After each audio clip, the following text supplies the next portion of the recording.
নমস্কাৰ, মোৰ নাম অৰ্চনা দিহিঙীয়া ভূঞা। মোৰ ঘৰ ৰূপহী, নগাঁও ৰূপহী। আৰু মই ৰূপহীতে এখন লেডিজ বিউটি পাৰ্লাৰ খুলি ৰাখিছোঁ, কাৰণ বন্ধনৰ দ্বাৰাই মই এখন পাৰ্লাৰ খুলিবৰ কাৰণে সুবিধা পাইছোঁ। যিহেতু ঘৰত তেনেকুৱা কোনো বিশেষ হেৰি নাই কাৰণে, হাজবেণ্ডৰ তেনেকুৱা ধৰক খুলি দিব পৰা তেনেকুৱা এটা নাছিল কাৰণে বন্ধনৰ পৰা আমি উপকৃত হৈছোঁ। আৰু বন্ধনে ধৰক বন্ধনৰ পইচাটো লৈয়ে মই দোকানখন লৈ ঘৰত ঘৰখন চলিবৰ কাৰণে সুবিধা হৈছে। লকডাউনৰ সময়ত কিবা প্ৰেছাৰ পাইছিল নেকি? নাই, লকডাউনৰ সময়ত প্ৰেছাৰ পোৱা নাই, বৰ্তমানো পোৱা নাই তেনেকুৱা একো প্ৰেছাৰ। তো ভালকৈ চলি আছে বৰ্তমানে। বন্ধনে আপোনাৰ জীৱন সলনি কৰিছে? হয়, বন্ধনে জীৱন সলনি কৰিছে, কাৰণ বন্ধন লৈ মই পাৰ্লাৰখন খুলি লৈ ধৰক মোৰ ঘৰৰ পোহপাল দিব পাৰিছোঁ।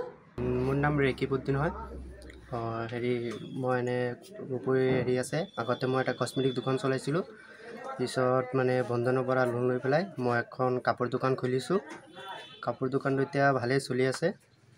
কিমান টকা লোন লৈছিলে? মই 2.5 লাখ টকা লোন লৈছোঁ। বন্ধনে আপোনাৰ স্বাৱলম্বিতাৰ দিশত কিদৰে সহায় কৰিছে? বন্ধনে সহায় কৰিছে। লকডাউনৰ টাইমত মই 2.5 লাখ টকা লোন লৈছোঁ, লৈ পেলাই দোকানত মাল উঠাইছোঁ। কিবা প্ৰেছাৰ পাইছিল নেকি লকডাউন? নাই, কোনো প্ৰেছাৰ পোৱা নাই। বন্ধনে আপোনাৰ জীৱন সলনি কৰি দিছে? জীৱনটো সলনি কৰি দিছে। মই বন্ধনৰ পৰা টকা লৈ পেলাই ইমানখিনি আগবাঢ়িব পাৰিছোঁ।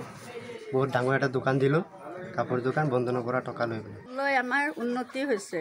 হয়, কিমান টকা লৈছিলে? 95,000। কি কৰিলে? এয়া লৈ আমি মুৰ্গীৰ ফাৰ্ম দিছোঁ, মুৰ্গী পোৱালি আনিছোঁ, ফুটাই আছোঁ, বিকি আছোঁ। আমাৰ ঘৰ সংসাৰ চলি আছে, আমাৰ ইনকাম হৈছে। হয়, লকডাউনৰ সময়ছোৱাত আমাৰ লোন কিস্তি নিয়াও নাই, আমাক জুলুম কৰাও নাই। কোনো ধৰণৰ আমাক জুলুম কৰা নাইকিয়া। তাৰপিছত আমি নিজেই কিস্তি দিব লৈছোঁ। হয়, বন্ধনৰ কি ক'ব? বন্ধনৰ ওপৰত কি ক'ব যে আপোনাৰ জীৱনত কিদৰে সলনি কৰিলে? বন্ধনৰ ওপৰত আমাৰ জীৱন ফাৰ্মৰ এয়া বেচা কিনি কৰি আমাৰ বহুত উন্নতি হৈছে, আমি সলনি হৈছোঁ।